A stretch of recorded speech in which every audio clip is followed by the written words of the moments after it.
Fala, galera, vamos acompanhar aí as últimas informações do Flamengo, que pode estar perdendo o Gerson.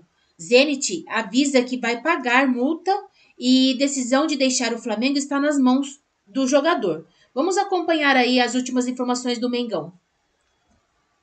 O Mundial de Clubes, o Pedro Henrique Torre conosco, porque tem, claro, notícias do Flamengo envolvendo a competição, mas também a proposta pelo Gerson. Bom dia, Pedro. Tudo bem, Bruno? Muito bom dia para você, um abraço aí para todos, beijo para Mari, enfim, Jailson, Marra, todo mundo tá por aí. Pois é, Flamengo nessa expectativa de Mundial de Clubes, quarta-feira tem um embarque para os Estados Unidos, preparação ali, vai chegar lá em Atlantic City, enfim, Nova Jersey, o Flamengo vai jogar dia 16 contra o Esperança. E aí fica essa questão do Gerson, né? Mas do Gerson, Bruno, Mari, não tem muita dúvida em relação ao Flamengo, não. Se chegar a pagar os 25 milhões de euros de multa à vista, o Zenit leva. E aí, claro, tem que concordar totalmente lá com o jogador. Então o Flamengo está bem ciente disso, não adianta o Zenit tentar parcelar, enfim, fazer um crediário, algo nesse sentido, é pagar a multa à vista. Aí o Flamengo não tem o que fazer e leva abaixo disso. O Flamengo não tem interesse em negociar o jogador. O Zenit, o Flamengo não foi informado oficialmente, então, dessa movimentação, mas já sabe, obviamente, nos bastidores, enfim, conhece bem ali esse tipo de movimentação. Até porque se movimenta também para se reforçar para a sequência da temporada. A gente tem falado sobre o Carrascal, também com os russos, Dinamo de Moscou, o Flamengo ali acenando com 10 milhões de euros, podendo chegar a 12, questões de bônus. A expectativa é até de otimismo, que dá para chegar ali no valor, talvez um pouquinho mais, quem sabe é o que é o Dinamo de Moscou. O Flamengo está tentando esticar a corda ao máximo. O problema é que amanhã se encerra essa janela especial da dona FIFA para o Mundial de Clubes, então não se sabe se o prazo haveria tempo hábil, na verdade, para o Flamengo conseguir essa contratação. Mas é isso, Gerson pagou, levou, mas tem que ser no débito, na hora, sem crediário nenhum. Bruno, Mari. É assim que a gente gosta. Aqui, ó, pingou. Pix. Quer levar, tem Atualizou, que fazer sorrir. tem notificação, aí sim, liberado. Quer dizer, não sei se o torcedor do Flamengo tá tão feliz com alguém pagando também tudo no Pix, né? Pois é. Mas vamos ver, a gente já discute essa história, o Pedro traz mais informações. Rio de Janeiro de novo, com mais o Fluminense, outro carioca. Sabido, então não tem nenhuma surpresa. Pode até haver, e deve haver, imagino, descontentamento de torcedores do Botafogo com o desmanche de um time campeão, etc. Mas não é nenhuma grande surpresa. Agora, quando falamos de Gerson, tem um elemento surpresa aí, né? Porque, assim, meio em cima da hora, o impacto de um jogador que está ali, é ídolo, que parece que está cada vez mais conectado, titular da seleção brasileira, numa fase espetacular, e de repente, Gerson parece que vai embora para jogar na Rússia. Então aí é bem diferente, né, dos casos que a gente está tratando aqui, falando de Estevão, Igor Jesus e outros. Zenit de olho. Gerson, na atual passagem pelo Flamengo, 141 jogos, 129 como titular, a média de quase 80 minutos por jogo, então quase sempre ali perto de um jogo inteiro, né? 11 gols, 23 assistências, são números excelentes, na minha opinião. E tem também os minutos para participação em gol e 4 títulos. 2 cariocas, uma Copa do Brasil e uma Supercopa do Brasil. Isso só na volta. Nós estamos falando só na volta. O Zenit deve pagar a multa para tirar o Gerson do Flamengo, e isso, obviamente, se o Gerson realmente decidir que ele quer ir embora. Ninguém tem o direito de querer decidir, se meter na vida, na carreira dos outros, seja ela qual for, e na do futebol também, e na vontade do cara de ganhar mais dinheiro. Ah, mas já ganha muito no Flamengo, já está rico. É a vida dele, ele que tem a família dele, os filhos ou não tem filhos, enfim. Quem tem que decidir é ele. Ainda assim, o que vem na minha cabeça é: caramba, 1 ano da Copa, titular da seleção brasileira, jogando muito no Flamengo, vai fazer o que na Rússia? Vem na minha cabeça isso. Ganhar dinheiro, Abel. Vai ganhar dinheiro, eu repito, eu já falei antes para preparar. É o direito dele, é a carreira dele, quem tem que decidir é ele. Mas vem isso na minha cabeça, eu fico pensando, caramba, não era melhor ficar no Flamengo? Fico imaginando o papo dele com o Ei, Felipe Mari? Luiz. Fico imaginando o papo dele com o Felipe Luiz nesse momento. Diga, Mari, o que você pensa sobre isso? Não, eu concordo com você. A gente vem de uma negativa, por exemplo, de jogador como o Bruno Fernandes, do United, que também recebeu essa proposta milionária, né, da Arábia, que quase sempre, a janela europeia, alguém ali é muito buscado. Temporada passada foi o Salah que disse não, o Bruno disse a mesma coisa agora não, porque ainda entendo que posso entregar num nível muito maior de futebol, de competitividade, enfim. Penso a mesma coisa do Gerson, mas assim, vejo talvez... Mas para a Rússia, porque a questão financeira não se discute. Dizem que vai ganhar 3 vezes mais, mas sim, a Rússia o cara fica meio escondido hoje, não, né? E todo o contexto, né, envolvendo a Rússia, a situação histórica. Vai jogar o quê? Escondido que eu digo, só vai jogar o Campeonato Russo, vai jogar as coisas internas, quer dizer, só o dinheiro... Porque negada à Rússia muita coisa, né, no nível esportivo ali, de que o dinheiro nunca é só, né? Mas só o dinheiro justifica. Às vezes o dinheiro justifica tudo. Mas tem essa coisa, Copa do Mundo, tem a afirmação dele em seleção brasileira, um novo técnico chegando, quer dizer, seria melhor concentrar nisso. Agora tem que... a valorização que não que o fato dele ir para a Rússia certamente vai tirá-lo da Copa, não. Mas ele pode perder espaço. Mas aconteceu com o Luiz Henrique e com o Nino, que chegou a ser convocado para a seleção brasileira, ninguém mais fala na existência do Nino. Ele está lá.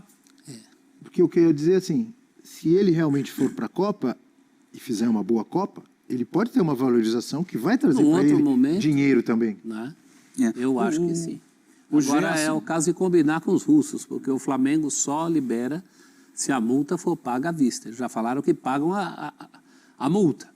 Mas como eles vão pagar essa multa? Eu acho que é aí que está o último entrave do negócio. Mas é aquela velha história do futebol, né? Ainda mais hoje em dia. Quando o jogador quer ir, é difícil segurar. Claro. Porque o cara fica insatisfeito lá dentro, no dia a dia, isso gera um mal-estar, gera problema. O Gerson tem uma situação, Abel, que de alguma forma se assemelha à do Neymar. Porque quem cuida da carreira dele é o pai, o Marcão. E o Marcão tem falado muito, desde o início do ano, né? Que o Gerson abriu mão de dinheiro para jogar no Flamengo, que tinha um salário baixo, comparado sempre deixando no ar ali, na insatisfação com o retorno do Flamengo. O Flamengo chamou o Gerson, renovou o contrato dele, estabeleceu essa multa, que é de 25 milhões de euros, era maior a multa anterior. Muito maior, né? E, de certa forma, eu acho que tem, assim, o Flamengo deve estar meio cansado dessa relação do pai do Gerson, que fica reclamando o tempo inteiro do clube, que acha que não está bom, que quer sair, que solta informações. Então, estabelecendo um paralelo, é o pai do jogador de novo ali. Não sei até que ponto o Gerson tem realmente esse interesse, essa vontade. É um cara que sempre demonstra muito amor, muito carinho pelo Flamengo, mas o staff dele, que mais uma vez se faz representar através do pai, tem tido uma postura, difícil nos bastidores. E ele fará muita falta ao Flamengo. Ele é um jogador fundamental para o Flamengo hoje. Ia te perguntar isso, até que ponto pode impactar essa sequência ou essa temporada do Flamengo, a saída do Gerson, caso se confirme? Impacta muito. Impacta muito, vai forçar o Flamengo a jogar de uma outra maneira. É um jogador que até me perguntaram ontem, né? Eugênio, você olhando aí o futebol sul-americano, quem você acha que poderia ser uma boa opção para o Gerson? Cara, o Gerson é um jogador único. São características muito específicas. Pela versatilidade dele, ele pode jogar em diferentes posições. Tem jogado assim no Flamengo. Vira e mexe, volta para jogar como volante, pela direita, pela esquerda. Ele joga aberto pela direita. E é um jogador que atua muito com e sem a bola, né? Marca bem. Com a bola ele sai para o jogo, ele inverte jogada. Só tem uma questão para mim, que é a finalização dele, que não é exatamente a melhor. Mas ele prepara muito bem as jogadas. Mas ele constrói muito. Finaliza. Ele é muito decisivo. Às vezes dá uns corta-luz lindos como aquele do jogo contra o Equador. Acho que foi a melhor coisa que a seleção brasileira fez ofensivamente, foi aquela jogada dele. Então, é difícil você encontrar um jogador com as características do Gerson. Isso acabaria forçando o Flamengo a mudar um pouco a sua maneira de jogar. Porque o desenho de jogo do Felipe Luiz passa pela capacidade que o Gerson tem de fazer essas funções e de ser o cara da direita que vira um meia mas que ao mesmo tempo volta para marcar, que fecha do outro lado se preciso, sem fazer a substituição. E com a qualidade que ele tem técnica, é difícil demais achar no mercado. Ainda mais com todo o conhecimento que ele tem do clube, entrosamento. O histórico dele, né? História ele dele é um dos poucos remanescentes hoje do time de 2019. Tirando a parte financeira, que não é nem um pouco desconsiderável, né? Eu acho que os dois lados têm a perder. Assim, eu acho que pensando no nível ali de grupo, de equipe, de ter o acolhimento, tem muitos brasileiros, né? O Zenit ali, entre os titulares, você tem o Mantuan, você tem o Pedrinho, que era do Corinthians, você tem o Nino, você tem o Luiz Henrique, você tem o Douglas Santos, que passou pelo Atlético. Então, de 11 titulares, 5 são brasileiros ali da equipe. Então, acho que ali não vai, né, ter ali um entendimento, ali o acolhimento, isso não vai faltar. Mas, pensando esportivamente, acho ruim para o Flamengo, acho ruim para o Gerson, mas como você bem disse, né, no início da sua fala. O jogador, ele decide o que é melhor para não só para a carreira dele, como para a vida dele, né, para o entorno dele. É bom para o Zenit. Agora, para o plano de carreira dele... E o Zenit é um clube difícil depois, né, para você negociar, porque eles amarram muito o jogador, né? Times brasileiros têm muita dificuldade de negociar com o Zenit quando precisa fazer a inversão. Então, além de tudo, exatamente, além de tudo, é um time chato depois para liberar jogador. Tem que saber disso quando vai. Exato. Eles não ficar chorando que não querem nada e não deixam eu ir embora. Exatamente. Não é, professor? Eu acho um investimento a médio prazo ruim. Talvez nesse momento, essa conta que talvez o pai Marcão esteja fazendo, né? Tantos meses ganhando tanto, por tantos meses ganhando tanto, mas não é só isso, né? Não é só isso. A carreira dele não acaba aqui, ele é jovem demais também para isso. 28. Mari, a chegada do Jorginho, de alguma forma, compensa? Ele que foi apresentado já, né? Ou não tem nada a ver, outra característica? Não compensa. Não compensa o jogador Gerson. Eu acho que, pensando no elenco, é uma baita aquisição do Flamengo. Eu gosto muito do Jorginho. A gente olha, claro, as últimas temporadas já não teve mais o impacto no Arsenal como ele já teve. Outros jogadores chegaram para esse meio-campo do Arsenal. Vejo o Jorginho como um jogador muito útil para o Flamengo, mas função Gerson ele não faz. Assim, ele faz uma das, né? Quando você pensa num Gerson muito mais recuado, que tem qualidade na saída de jogo, que tem muita experiência ali nesse setor, mas se apresentar da maneira como o Gerson se apresenta, você pode usar o Gerson na direita, um pouco mais avançado, desloca ele para a esquerda. Essa movimentação que o Gerson tem de buscar o jogo, de se apresentar para o jogo, o Jorginho não é esse jogador que se apresenta para o jogo, da maneira como o Gerson se apresenta. Então não é uma peça de reposição, pensando em características, mas é um super jogador para o elenco do Flamengo, isso com certeza. Vai trocar um todo campista por um volante. Um volante de qualidade, um volante até que pode fazer também segundo volante, mas não vai muito além disso, né? Não pense que é um replace. Se você pensar, saiu De La Cruz, saiu Everton Araújo, aí saiu Pulgar, aí você pensa, chegaram do Jorginho até que... Agora, Gerson não tem ninguém ali no Flamengo que faz o que o Gerson faz. Nem foi pensado para isso, né? Não, com certeza não. É que agora e depois os holofotes se voltam para isso, né? Até por exclusão, mas vai ter que trazer alguém. Ou então muda o jeito de jogar. Não, acho que tem vários jeitos de jogar. De uma forma mais imediata, você coloca o Luiz Araújo de titular pelo lado direito ali, que é um jogador que tem dado boas respostas. Muito bom jogador. Muito bom jogador, até um dos melhores da temporada do Flamengo. Né? Mas assim, porque o Gerson atua pela direita e recentemente ele colocou o Luiz Araújo de titular com o Gerson jogando de volante.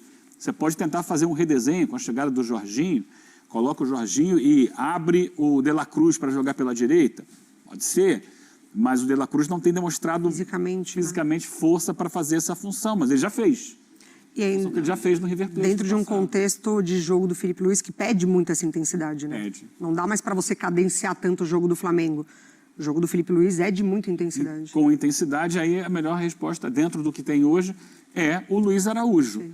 Fazendo a direita ali com características diferentes, jogador mais vertical, finaliza melhor que o Gerson, mas não é a visão de jogo, não é a distribuição de bola que o Gerson tem. É mais vertical, é mais direto para o gol. Eu acho que é difícil encontrar reposição, mas o Flamengo vive essa situação aí, né, de mercado. Se a gente voltasse atrás um pouquinho, o Flamengo tinha o Alcaraz, que foi para o Everton, né? Que era um jogador que poderia tentar fazer um pouco esse papel. Foi muito bem no Everton quando chegou lá, mas já vendeu, né? O Flamengo, inclusive, vendeu o jogador, estava emprestado, já foi vendido, e vai ter que buscar no mercado uma reposição. Repito, igual o Gerson não vai ter que tentar buscar o melhor possível para tentar equilibrar tecnicamente o elenco. Eu acho que o que ameniza a possível saída do Gerson é a presença do Luiz Araújo, nem a chegada do Jorginho. Acho que é outro departamento. É um outro jeito, você vai jogar, você ganha, é mais incisivo, mas perde outras coisas, aí vai ter que redesenhar. Para isso, o Felipe Luiz está lá. Continuamos com o mercado da bola no nosso F360, porque tem novidade também, reforço. Ai, meu Deus, quem é que saiu? No Botafogo. Eu gosto quando chega. Não, chegando, professor. Chegou. Agora você vai gostar. Tá bom. Chegando. Chegou é legal. Arthur Cabral chegando no Botafogo. Temos tela, é isso? Então vamos com ela, já está aí. Chega para ser titular do Glorioso? Números de Arthur Cabral pelo Benfica na última temporada foram 34 jogos. 7 como titular apenas e 7 gols. Pelo menos. A média é boa. A média é boa. Se foram 7 titular, não sei se esses 7 gols foram quando ele começou como titular ou não. De qualquer maneira, tem 7 gols aí, professor. É que são quase 30. Se fosse 35, seria 1 a cada 5, né? O último gol foi em abril. Ele, na passagem pelo Brasil, ele não chegou a ser o que pensávamos que ele seria, especificamente no Palmeiras. A pergunta era, chega para ser titular? Chega até porque o Igor Jesus está saindo. O Flamengo segue ativo no mercado e, apesar do curto espaço de tempo para se reforçar para o Mundial de Clubes da FIFA, segue negociando para trazer jogadores para o restante da temporada. É o caso do colombiano Jorge Carrascal, de 27 anos, que atualmente joga pelo Dinamo de Moscou, da Rússia. O jogador é desejo de Felipe Luiz para atuar tanto na ponta direita quanto pelo meio de campo. E o Flamengo já garantiu o acerto com o atleta, faltando agora detalhes para fechar com o clube russo. Carrascal iniciou sua carreira nas categorias de base do Milionários da Colômbia, tendo passagens ainda por Sevilha, da Espanha, River Plate, da Argentina e CSKA, da Rússia. Na atual temporada, fez 35 jogos, marcou 8 gols e deu 5 assistências pelo clube, o que despertou a atenção do José Boto e Felipe Luiz, principalmente pela possível saída de um dos seus pontas. Bruno Henrique, Michael e Everton Cebolinha podem ser negociados na janela do meio de ano, e Boto já prepara reposições à altura. O Flamengo ofereceu ao Dinamo inicialmente 10 milhões de euros pelo jogador. A equipe russa respondeu com a pedida de 15 milhões de euros. Então, a negociação começou e o acordo pode estar próximo de acontecer, com valores girando em torno de 13 milhões de euros, dos quais 10 milhões de euros seriam pagos de maneira fixa e o restante em metas que o jogador deverá alcançar ao longo do seu contrato. O Dinamo quer uma redução nos valores por metas e uma facilitação maior para que Carrascal consiga cumpri-las. E é neste ponto que a negociação se encontra neste momento. Há um otimismo grande tanto por parte do Flamengo quanto por parte do staff do atleta que deseja sua transferência para o rubro-negro. Mas Dinamo e Flamengo ainda não chegaram na forma do pagamento ideal para concluir a negociação e, com o prazo para inscrever jogadores na Copa do Mundo de Clubes se encerra nesta terça-feira. Provavelmente, Carrascal ficará de fora dos relacionados para o Mundial. Enquanto isso, o Flamengo se prepara para a disputa da competição. A equipe treina nesta segunda e terça-feira, às 9h30 no Ninho do Urubu, e na quarta viaja para os Estados Unidos, onde enfrentará no dia 16 a equipe do Esperance da Tunísia.